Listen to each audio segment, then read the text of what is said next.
So what really is the budget going to the Philippines this time? We are going to talk about that here shortly.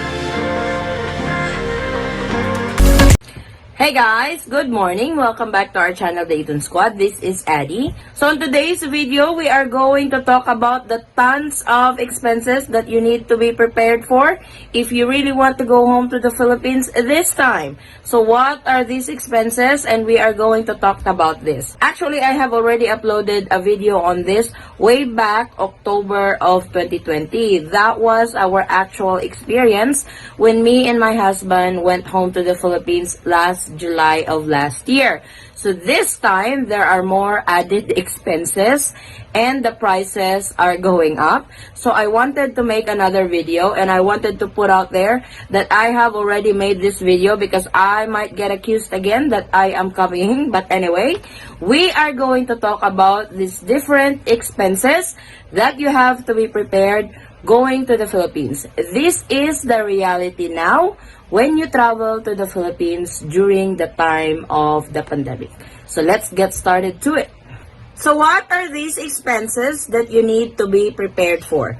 Number one is documents. For Philippine passport holder, there is really not much expenses for this on document, especially if you have a valid Philippine passport on hand. Your expenses on this is zero. But if you are a foreign national or a naturalized U.S. citizen who wish to become a dual citizen and all that stuff, here is the breakdown of the prices to that. For 9A visa, it will cost $30. For dual citizenship application, it's $50. And for Philippine passport, if you wish to apply for Philippine passport when you become a dual citizen, that will cost you $60. Number two is tickets. Yes, of course, you can't travel without tickets. So for ticket prices, for international ticket, one-way ticket is $801.20. For round-trip ticket is $1,217.60. I got these ticket prices from Philippine Airlines. There are also other airlines that you can check for low prices tickets. But for argument's sake, I use this figure to give you guys example on ticket prices as of right now. But please take note that these ticket prices are subject to change anytime.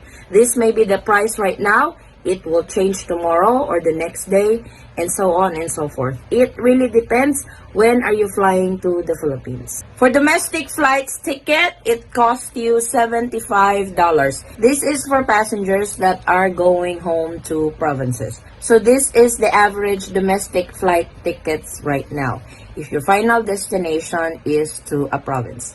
Also, please take note that these ticket prices on domestic flights are subject to change anytime. Number three is luggage or luggages. Some of our kababayans doesn't live around LA, doesn't live around San Francisco or New York and all that stuff. They are coming from different states. Like with us before, we are coming from Mississippi and we need to fly out to Los Angeles. We are using Delta Airlines. Delta Airlines has luggage policy. For international flight, you are allowed with 2 check-in bags. This is 50 pounds a piece. Like I said, we are coming from Mississippi, going to LA, we paid $70 each. Because with Delta Airlines, first check-in baggage is $30, second check-in baggage is $40. Then when we got to LA, we flew with Philippine Airlines. This time, our 2 check-in luggage are free. But if you exceed the allowed check-in luggage, you will be charged of $100. But also take note that excess luggage varies from different airlines. With Delta Airlines, that's their prices. With Philippine Airlines, that's their prices. So if you are flying with different airlines, please check their luggage policy, what they charge for domestic flight, what they charge for international flight if you guys are just using the same airline going to Manila. Number 4 is swab testing. Of course, you have to go through swab testing with the new policy of the Philippine government. Your swab test will be done on the 6th day, but you have to pay for it as soon as you arrive in Manila or in Clark or in Cebu. If you are landing in Manila, the swab test fee is $83. If you land in Cebu, the swab test fee is $85.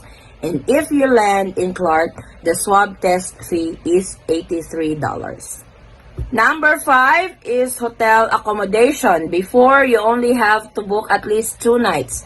This time, you have to book at least 6 nights. For this example, I use the cheapest hotel, which is 1,300 pesos a night. So for 6 nights, it will cost you $160. And for 7 nights, it will cost you $188. Please take note, this is just per room rate.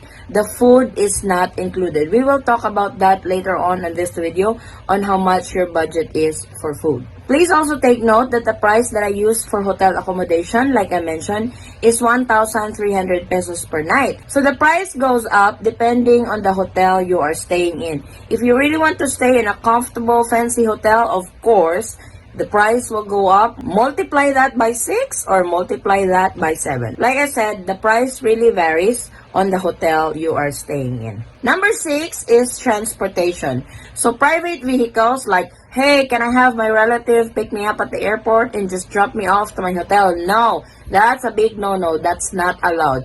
Either you use the shuttle service of the hotel you are staying in, or you use the metered or coupon taxis at the airport. For transportation expenses, from the airport going to your hotel is $10, and from the hotel going to the airport, this is when you are checking out and you are flying out to go to your final destination, another $10. Please take note that transportation fare will really depend how far or how close your hotel is at the airport. So the $10 is just for the argument's sake of this video.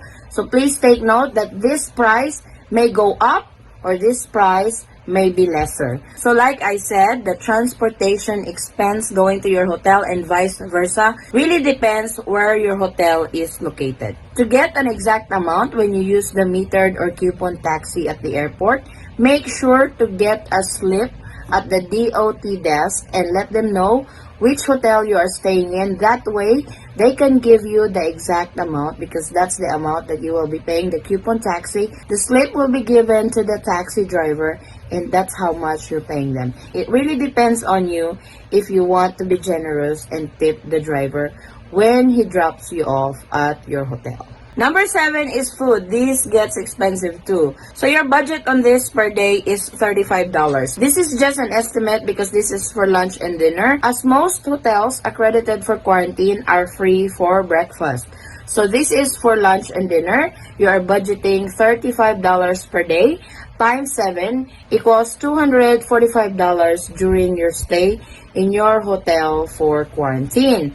Now, this really depends if the hotel allows food deliveries. If not, you would have to order from the food at the hotel you're staying in, or talk to the hotel if they have a package that comes with a rate that includes your meal for the whole duration of your stay during quarantine. This includes breakfast, lunch, and dinner. You can always talk to them if they have any packages on this, so you can save a little bit on your expenses. Again, this figure that I use is just an estimate.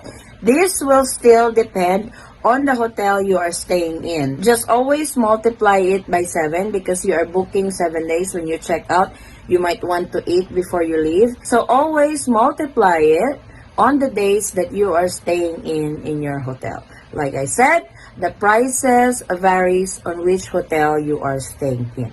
And lastly, number 8 is incidentals. These are the stuff that you would need. For example, soap, shampoo, if you run out, because there are other hotels that doesn't really offer that. So you might have to request and have them buy the incidentals that you need on a daily basis. The budget on this is $20. Like I said, this is just an estimate amount. This really depends how much you need on a daily basis on your incidentals. So just multiply it on the days you are staying in the hotel. You may not have to spend every day because you have everything you got when you travel to the Philippines.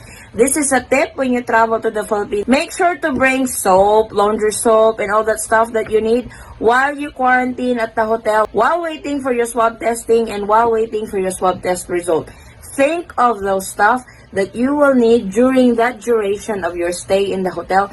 That way, you don't have to spend any more than the expenses that you will be spending when you travel to the Philippines during the time of the pandemic. So those are the expenses that you need to be prepared if you plan to travel to the Philippines during the time of the pandemic. I know this is very hard to a traveler and very expensive because these are the expenses that you don't need to be spending before, and this time you have to if you really want to go home to the Philippines. So heads up, these are the expenses that you need to be prepared if you really want to go home to the Philippines. So ballpark for the expenses that you need to prepare going home to the Philippines, at least prepare around $2,000 or more. I said more because on this video, we already used the cheapest prices in town, the tickets, the food, the hotel accommodation, and all that stuff.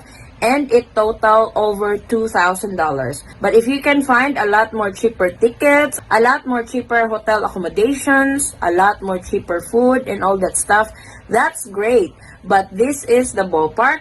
This is the amount of money that you need to prepare when you want to go home to the Philippines during the time of the pandemic, especially this time. At least prepare $2,000. So I am not scaring you, or I am not trying to discourage you to go home to the Philippines. That's still your decision if you really want to go home to the Philippines. But this is the reality when you go home to the Philippines during the time of the pandemic. These are the expenses that you need to be prepared when you travel to the Philippines this time. Thank you so much guys for watching. If you find this video helpful, please give it a thumbs up and share it with your friends and family whom you know that can use this video as reference.